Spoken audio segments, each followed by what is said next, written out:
DJ Tillu కంటే ఈ cinema చాలా బాగుంది. ఫస్ట్ డైరెక్టర్ గురించి చెప్పాలి బ్రో. స్టోరీ రాసింది సిద్ధు జొన్నలగడ్డ. స్టోరీ చాలా బాగుంది. దాని స్క్రీన్ మీద తెచ్చిన విధానం అయితే ఇంకా చాలా బాగుంది. సిద్ధు జొన్నలగడ్డకి దీన్ని ఏమంటారు, దీన్ని బాలీవుడ్లో తీసుకెళ్తే ఇంకా బాగుంటుంది అనిపిస్తుంది నాకు. అంటే ఎన్ని సిరీస్లు తీసినా 1, 2, 3, 4, 5, 6, 7 అసలు ఇన్ఫినిటీ ఎన్ని తీసినా కూడా ఈ సినిమా హిట్ అయితే అని నాకు అనిపిస్తుంది. దీన్ని హిందీలోకి తీసుకెళ్తే ఇంకా బాగుంది అనిపిస్తుంది.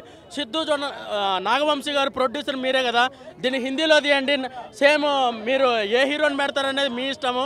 దీన్ని హిందీలో తీసుకెళ్తే ఇది పాన్ ఇండియా లెవెల్లో హిట్ అయ్యే కాన్సెప్ట్ అనమాట. అసలు చాలా బాగా రాశారు, చాలా బాగా తీశారు. సినిమా ఓవరాల్గా చెప్పాలంటే బ్లాక్ బస్టర్ అని చెప్పాలి. అంటే ఈ వీక్లో తీసుకుంటే రేపేదో దాన్ని ఏమంటారు, ఏప్స్ అని ఓ సినిమా రిలీజ్ అవుతుంది, గాడ్జిలా వర్సెస్ ఏప్స్. అదే కదా, ఈరోజే రిలీజ్ అవుతుంది. ఈ వారము ఈ సినిమా బ్లాక్ బాస్టర్ బ్రో. అంతే. డిస్ట్రిబ్యూటర్ల గురించి చెప్పాలి. ఫస్ట్ డిస్ట్రిబ్యూటర్లు ఈ సినిమాతో డబ్బులు పోసేసుకుంటారు అనమాట. అలాగే అసలు ఎన్ని లాభాలు వస్తాయంటే అంత లాభాలు వస్తాయన్నమాట. నాగవంశీ గారు దీన్ని ఇలానే కంటిన్యూ చేయండి. 1, 2, 3, 4 అలా ఇన్ఫినిటీ తీసేసుకొని చాలా బాగా రాశారు. సిద్ధు జొన్నలగడ్డ గారు మీ స్టోరీ చాలా బాగా రాశారు. అంతే. రేటింగ్ అవుట్ ఆఫ్ 5 4 ఇస్తాను బ్రో. అవును, అసలు అదైతే ట్విస్ట్ రివీల్ చేయకూడదు అనుకున్నాను నేను. ఫస్ట్ పార్ట్లో ఉన్న హీరోయిన్ మళ్ళీ ఇక్కడ ఈ సినిమాలో కనిపించింది అనమాట. చాలా బాగుంది అసలు ఇద్దరిని చూస్తుంటే.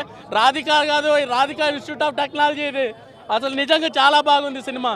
అది అనుపమ క్యారెక్టర్, ఆ లిప్ కిస్లు అవ్వచ్చు, అసలు ఆ కారులో ఆ సీన్ అయితే నిజంగా యూత్ గురించి చెప్పాలంటే యూత్ చాలా బాగా కనెక్ట్ అయిపోయారనమాట.